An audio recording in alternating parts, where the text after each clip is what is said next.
Bonsoir et bon mois de Ramadan à tous. Voici les titres de l'actualité de ce jeudi 16 mai. À la une ce soir, bien évidemment, le Ramadan, l'un des 5 piliers de l'islam, mois saint pour les musulmans, mois de sacrifice et de dévotion, début du jeûne ce mercredi pour un mois de prière intense. À suivre dans ce 20h, le Conseil des ministres de ce mercredi. Parmi les décisions, le gouvernement a annoncé 50 milliards de francs CFA pour le schéma directeur d'assainissement et de drainage du district d'Abidjan. La synthèse du Conseil des ministres dans ce 20h. Dans ce 20h également, vous allez voir la zone économique spéciale immortalisée. Il s'agit des stèles de Djeba et de Babemba, stèles dévoilées à Sikasso par les 3 premiers ministres ivoiriens, maliens et burkinabés. À l'étranger, coup de froid entre Washington et Pyongyang. Le régime nord-coréen menace d'annuler la rencontre historique prévue en juin avec le président américain. Mais pourquoi? Vous le saurez dans ce 20h. Voilà pour les titres. Bienvenue à tous.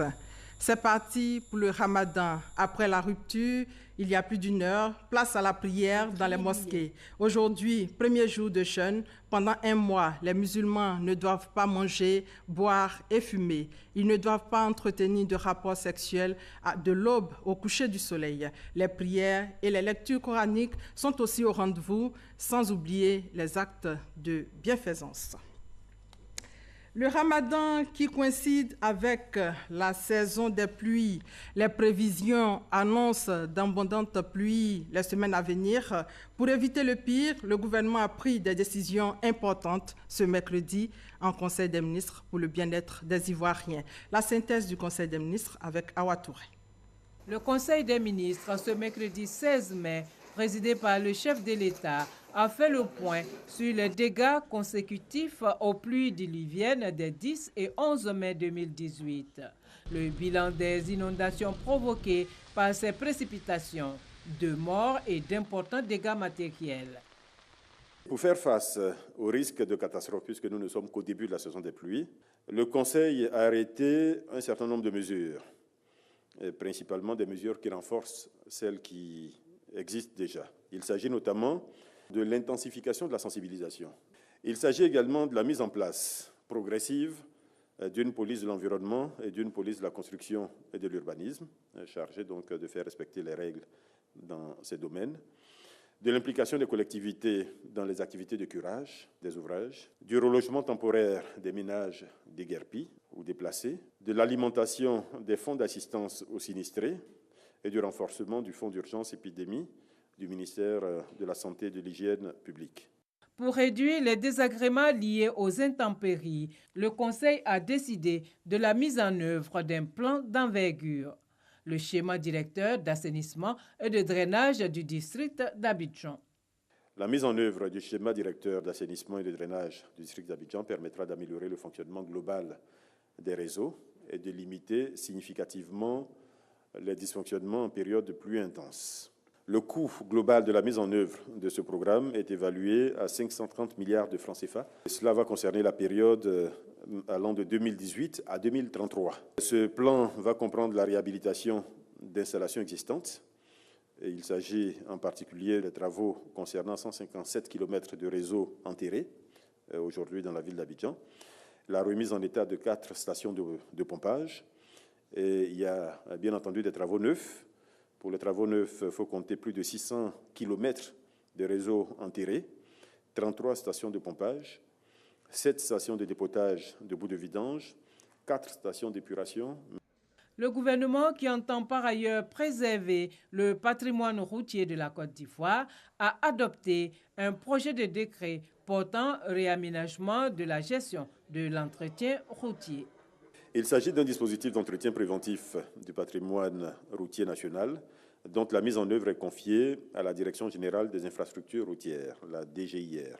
La DGIR, dont relève la régie, sera chargée d'intervenir sur le réseau routier à travers les agents des directions territoriales et régionales des infrastructures économiques pour prévenir les dégradations grâce à une déconcentration effective des responsabilités et des moyens. Cette mesure permettra plus concrètement d'inspecter le réseau routier, de surveiller en permanence ce réseau, d'enquêter, de mieux apprécier le trafic supporté par ce réseau, de recueillir des données plus fiables. Pour une meilleure gouvernance, l'Agence judiciaire du Trésor et le comité de coordination des actions liées au mécanisme d'examen de l'application de la Convention des Nations Unies viennent compléter le dispositif de lutte contre la corruption et l'enrichissement illicite en Côte d'Ivoire.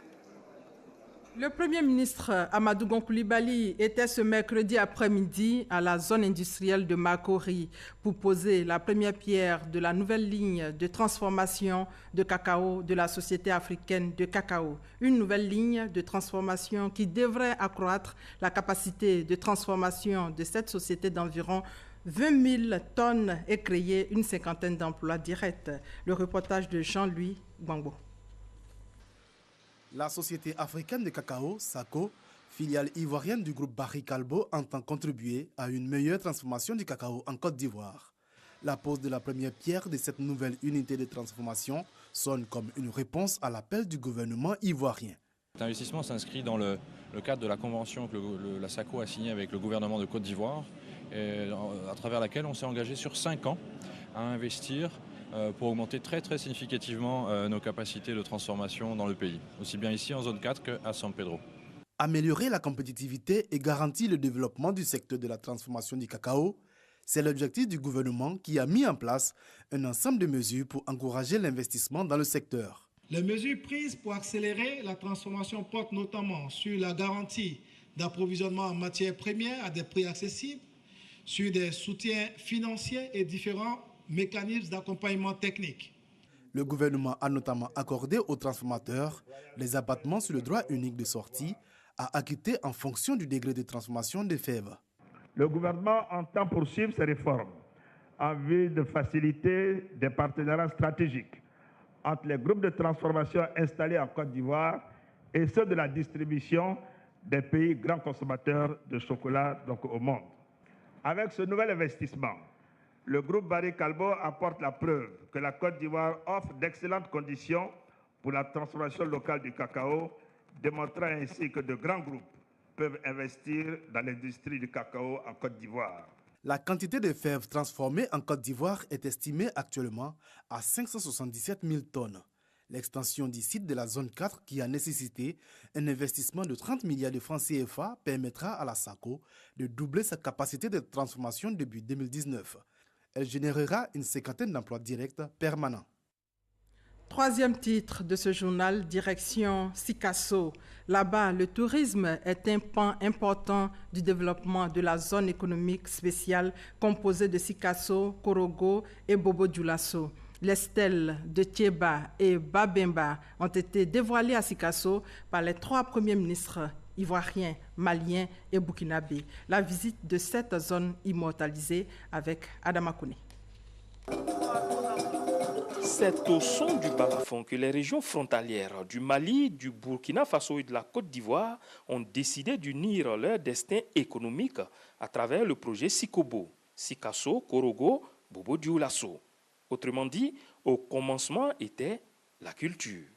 Il faut dire que ces 3 régions qui sont citées et qui appartiennent à ces 3 pays intègrent un espace culturel, un espace cultuel qui est le peuple sénoufo. Ce peuple sénoufo a un art intégrateur qui est le balafon. Avec l'UNESCO, nous avons pu, le Burkina, le Mali et la Côte d'Ivoire, faire inscrire le balafon au patrimoine immatériel de l'UNESCO. Et en conséquence de quoi, nous sommes tenus d'organiser chacun chez soi un festival. S'appuyer sur la culture pour développer le tourisme, dans cette démarche, la capitale du Kénédougou, Sikasso, veut faire de son histoire une valeur ajoutée. Le témoignage de cette histoire, les stèles de Thiéba Traoré et Babemba Traoré dévoilées à la faveur du lancement du projet de la zone économique spéciale. Les pères de Thiéba et de Babemba ont fait un grand détour depuis la Guinée, la Côte d'Ivoire, le Burkina pour s'installer à Sikasso. Et après la mort de leur père qui est Daoula Traoré, il y a Thiéba qui a pris le trône. Et Thiéba a fait 27 ans au trône. Et après la mort de Tcheba, c'est son frère Babemba qui a pris le trône, malheureusement qui n'a fait que 5 ans. Donc tous ces deux rois ont vraiment montré leur résistance au colonialisme. Et aujourd'hui, ces deux figures vont permettre à tous ceux qui n'ont pas vu Babemba et Tcheba de savoir qui était Babemba et Tcheba. Le triangle du Balafon, Sikasso, Korogo, Bobo Dioulasso s'engage ainsi dans la valorisation des sites culturels et historiques pour en faire des curiosités touristiques. Et ici, à Abidjan, une délégation ghanéenne a eu des séances de travail avec la partie ivoirienne pendant 2 jours pour la mise en application de la décision du Tribunal international du droit de la mer, surtout en tenant compte des liens d'amitié fraternelle entre la Côte d'Ivoire et le Ghana concernant le litige maritime qui opposait le Ghana à la Côte d'Ivoire depuis 4 ans sur fond d'enjeux pétroliers. Le point de leur séance de travail avec Salimatou Dia et Herman Guivé. Fin de la première session du comité ivoiro-ghanéen sur la mise en application de la décision du tribunal international du droit de la mer relatif à la frontière maritime entre les deux pays. La partie ivoirienne, avec à sa tête le médiateur de la République Adama Toungara, et la partie ghanéenne, conduite par le ministre d'État Yao Assafa Marfo, ont décidé de collaborer pour le bien commun des deux pays en tenant compte des liens particuliers qui les unissent.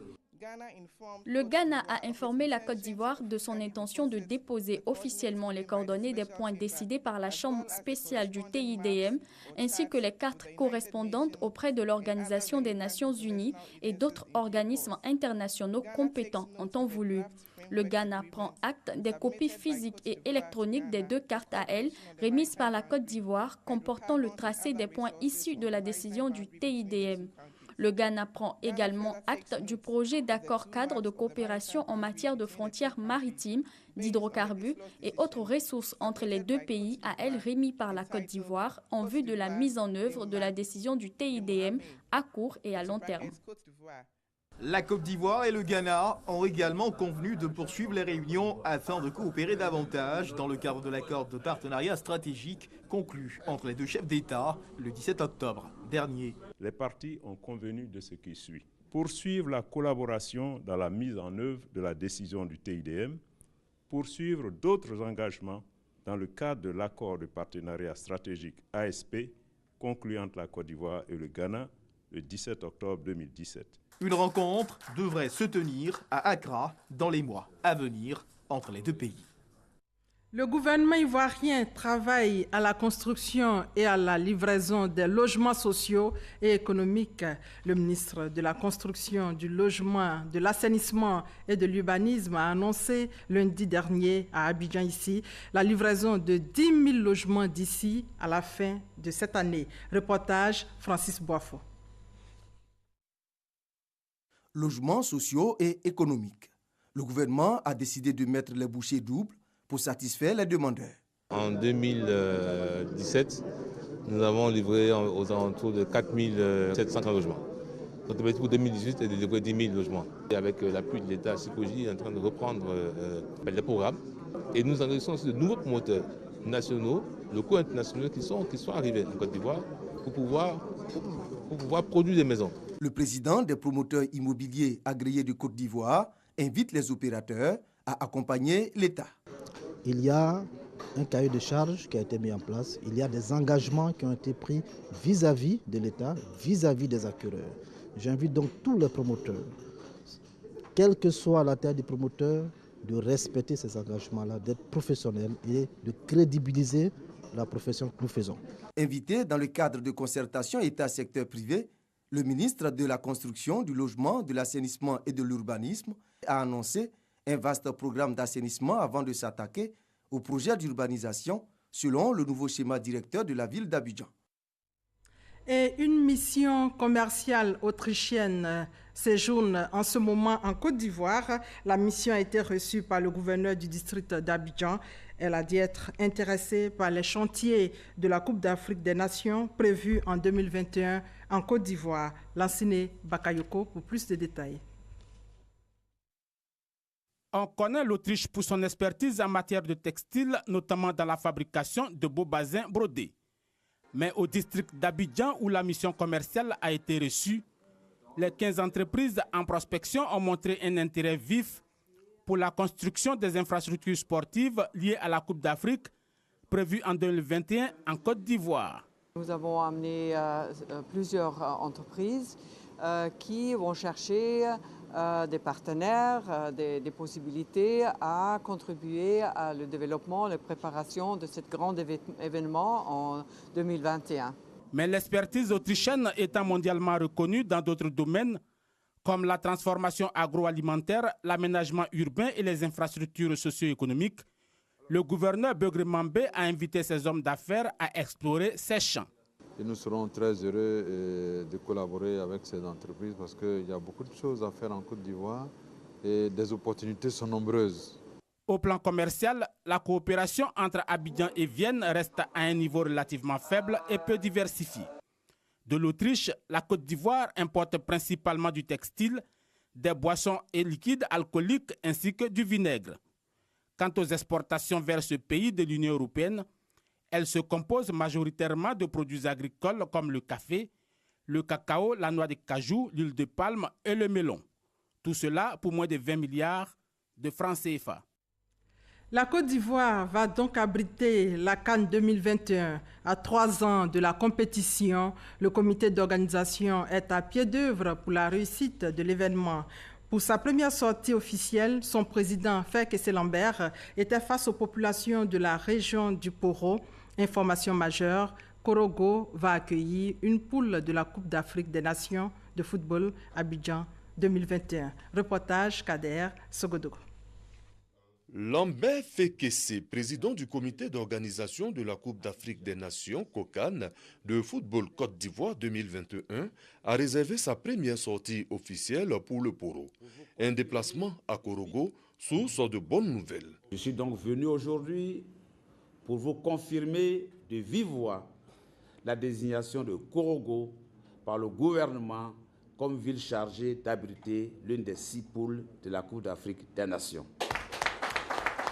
Un choix bénéfique pour tout le district des Savanes. La désignation de la ville de Korogo emporte la réalisation par l'État dans votre cité d'un certain nombre de projets importants. Il y a d'abord la construction d'un nouveau stade de compétition aux normes FIFA avec toutes les commodités techniques et comportant 20 000 places. Ensuite, il y a la réhabilitation du stade municipal, du stade du lycée Dominique Ouattara, du lycée Houphouët-Boigny, du lycée moderne, lesquels serviront de terrain d'entraînement pour les équipes qui seront logées dans la poule de Korogo. Il y a la construction d'une cité Cannes pour l'hébergement des équipes, la construction d'un hôtel de 50 lits pour l'hébergement des officiels de la CAF, la réhabilitation et la création d'infrastructures publiques de tous ordres, notamment routières, aéroportuaires, sanitaires et de voirie humaine. Des populations prêtes à relever le défi de l'organisation. Vous ne pouvez pas imaginer notre joie. Déjà que nous sommes en train de faire en sorte que Korogo retrouve sa place d'antan. Et je parie qu'avec l'organisation de cette CAN en 2021, ce sera un boom pour Korogo. Korogo ira de l'avant.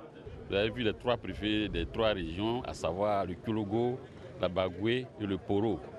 Et donc c'est un événement qui va concerner toute la région du Nord, particulièrement le district des Savanes. C'est pour cela que nous sommes là.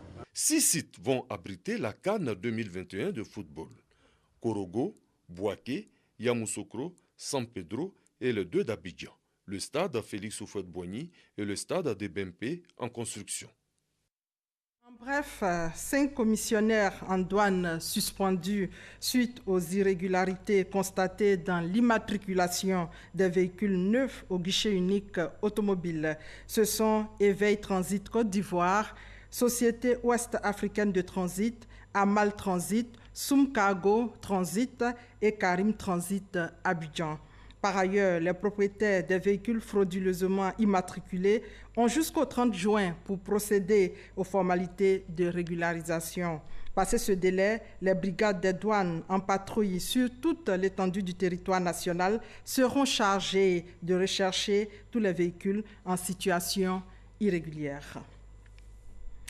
Et puis, cet accident de circulation, ce mercredi, un minicar communément appelé Massa a terminé son trajet juste à l'entrée d'un guichet de péage du 3e pont dans la commune de Cocody.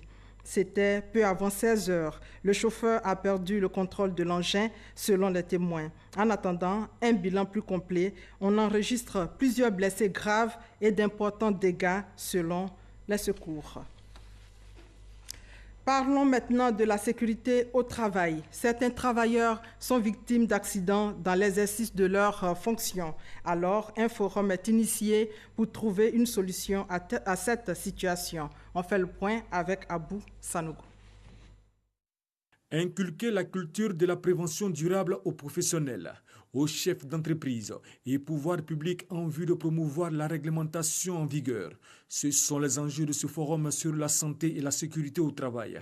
L'application des lois sur la santé et la sécurité aux professionnels entend minimiser les risques et apporter des solutions techniques de protection des personnes et des biens. Nous avons organisé ce forum pour amener tous les professionnels de santé au travail à venir réfléchir sur la thématique de la maîtrise des risques dans le vocable d'un développement durable.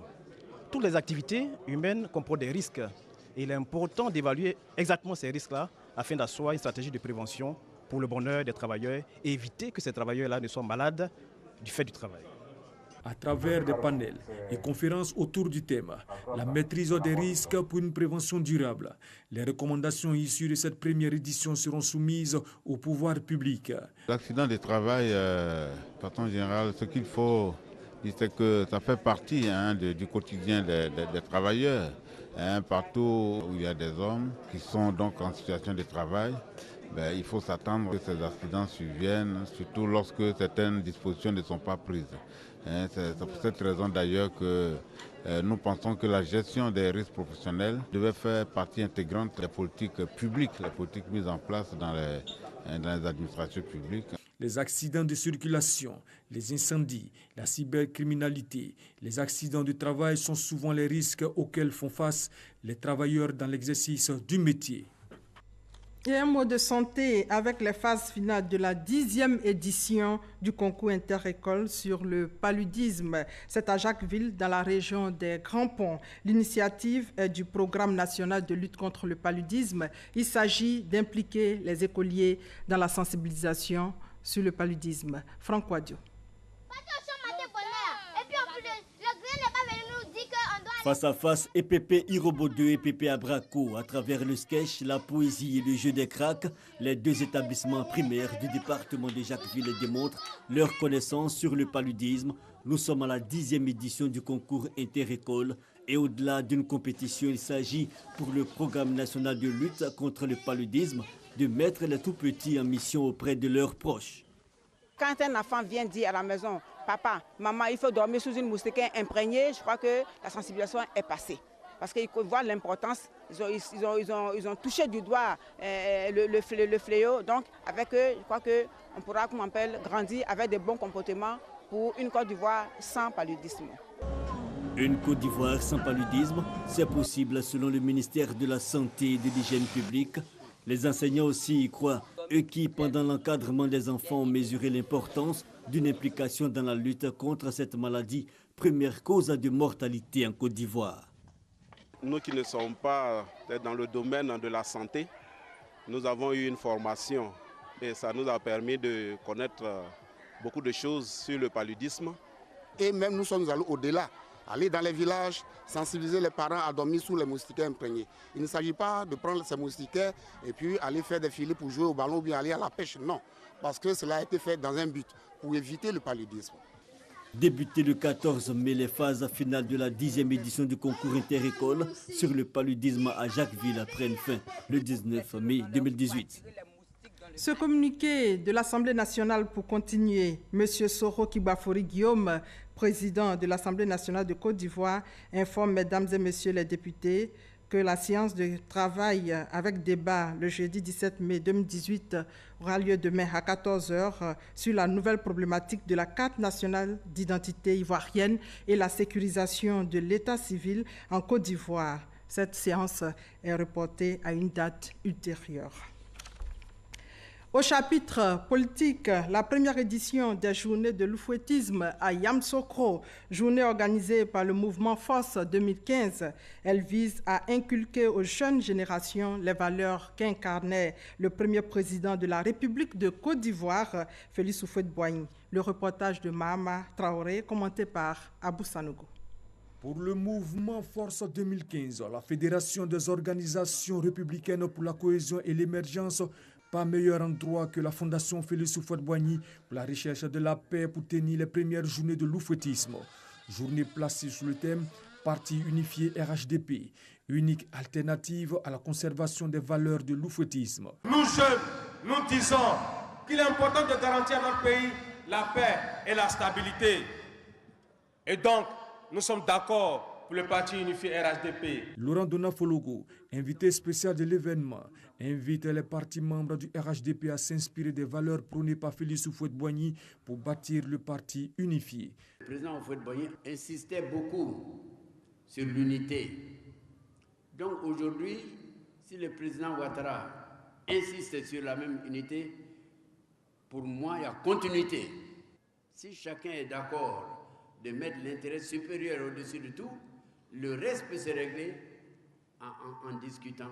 Pour le ministre Issa Coulibaly, président d'honneur de cette cérémonie, Force 2015 est le symbole d'un mouvement de jeunesse responsable. En faisant le choix, et de façon tout à fait désintéressée, de célébrer l'oufouettisme à travers la promotion des valeurs qu'ils incarnent, ces jeunes administrent la preuve de ce que l'on peut être jeune en Côte d'Ivoire et assumer en toute responsabilité des tâches à portée nationale. Autre temps fort de ces premières journées de l'oufouettisme, une prière en la mémoire du défunt président Félix Houphouët-Boigny et un recueillement sur sa tombe.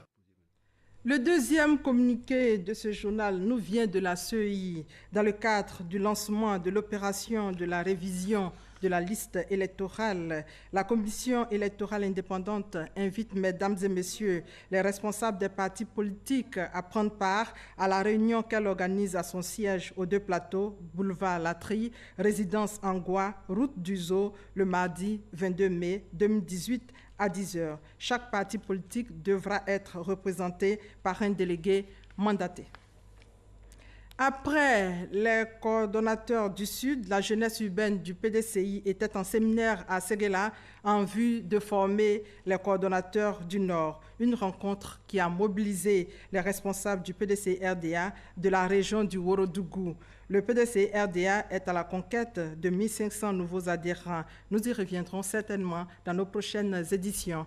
Le comité régional des rois et chefs traditionnels de Gbeke en mission pour expliquer leur rôle. Le comité a été soutenu dans son action à Boaké par les membres du gouvernement. On fait le point avec nos différents reporters. L'Assemblée des rois et chefs traditionnels est l'organe de décision de la Chambre nationale des rois et chefs traditionnels. Elle regroupe les autorités traditionnelles à raison de 2 par département. Avec ces 4 départements qui la composent, la région de Gbeke y est représentée par 8 autorités traditionnelles, constituant également le comité régional des rois et chefs traditionnels de cette région. Nous venons en amont pour pouvoir pallier tous les problèmes sociaux que comportent nos villages, surtout les fonciers. C'est nous qui connaissons mieux, c'est nous qui maîtrisons tout ce qui est foncier. Parce qu'il faut aller à la base, les us et coutumes, ne pas les oublier. Pour présenter les membres de son comité et expliquer les missions de la Chambre nationale des rois et chefs traditionnels, le président du comité régional a pris son bâton de pèlerin pour sillonner les 4 départements. Béoumi, 2e étape après Boaké. Cadres et garants de la tradition, tous mobilisés pour la consolidation de la paix et la cohésion sociale. Nous sommes prêts à rehausser ce rôle-là nous allons travailler de concert avec nos populations et toujours avec l'administration. Même son de cloche dans le département de Botro. Sakassou, la dernière étape de cette tournée, les membres du gouvernement originaires de la région de Gbeke ont effectué le déplacement pour soutenir l'action des chefs traditionnels. Nous avons répondu à cette invitation et ce qui marque un peu le dynamisme de nos institutions traditionnelles qui concourent, comme vous le savez, à assurer la paix, la stabilité et la cohésion dans les différentes communautés, ce qui est partie prenante de leurs différentes missions. Nous avons le devoir de les appuyer, de les soutenir, de leur passer le message aussi du président de la République et du gouvernement. Après cette tournée de prise de contact avec la population, le comité régional des rois et chefs traditionnels de Gbeke est déjà à pied d'œuvre pour le suivi des activités de la Chambre nationale des rois et chefs traditionnels. À l'étranger, pour terminer ce coup de froid entre Washington et Pyongyang, le régime nord-coréen menace d'annuler la rencontre historique prévue en juin avec le président américain Donald Trump. Et voilà, c'est la fin de ce 20h supervisé par Vittori Niaoyobwe à la réalisation Baker et au prompteur Aurélia Drukula. On se retrouve demain si Dieu le veut. Bon début de jeûne à tous les musulmans.